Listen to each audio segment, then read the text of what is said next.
दुनिया को करीब 20% एनर्जी सप्लाई करने वाले समुद्री रूट हॉर्मुज को लेकर अमेरिका और ईरान के बीच तनाव अपने चरम पर पहुंच गया है। एक तरफ ईरान का कड़ा रुख है तो दूसरी तरफ अमेरिका की कड़ी सैन्य और आर्थिक घेराबंदी।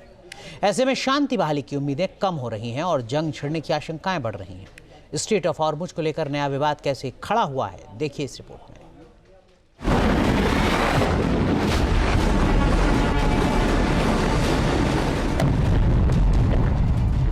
पश्चिम एशिया में महाविनाश का बिगुल फिर से बजने वाला है। स्ट्रेट ऑफ हॉर्मुज को लेकर चल रही तनातनी किसी भी वक्त भीषण जंग में तब्दील हो सकती है।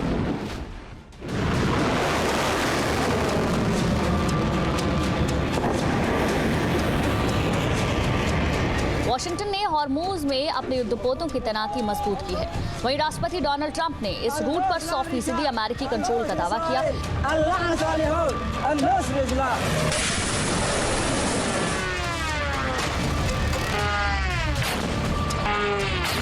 इसके अलावा ट्रंप बीते एक हफ्ते में हॉर्मुज को कई बार अमेरिका का एरिया बता चुके हैं। इसे लेकर पहले से जारी तनाव में वॉशिंगटन का आर्थिक पाबंदी वाला प्लान टेंशन का सबब बन चुका है।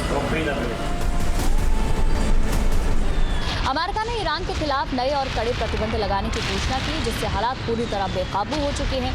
तेहरान ने अमेरिका को साफ कहा कि जब तक वो अपना रवैया नहीं बदलता तब तक स्ट्रेट ऑफ हॉर्मुज नहीं खुलेगा।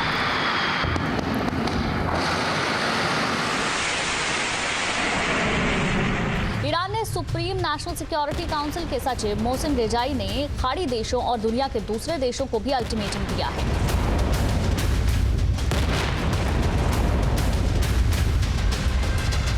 जो भी देश अमेरिका के इन प्रतिबंधों और आर्थिक जंग में शामिल होगा, ईरान उसे अपना सीधा दुश्मन मानेगा।